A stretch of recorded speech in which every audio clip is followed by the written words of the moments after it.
So experimentation is a really critical part of our DNA. It's what we do as an agency.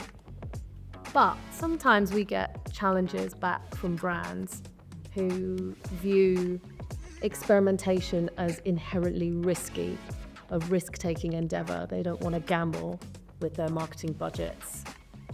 How do we solve that challenge of experimentation being viewed as risky?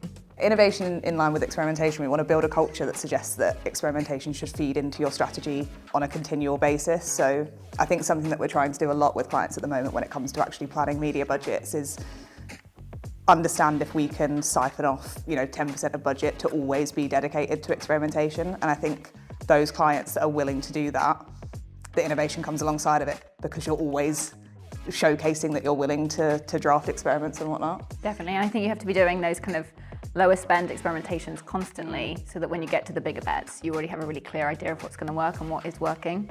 I think the landscape is changing so much constantly that if you're not experimenting, you don't know what you're doing right and wrong, and that's a really dangerous place to be at the moment.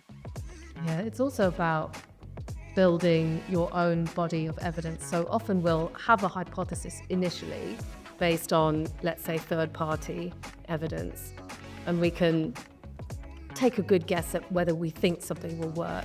But ultimately, we need to rely on the best data possible, which is usually always our own, right? Yeah. So experimentation allows us to build that first-party body of evidence so that we can continue evolving and innovating, ultimately pushing past best practice as well.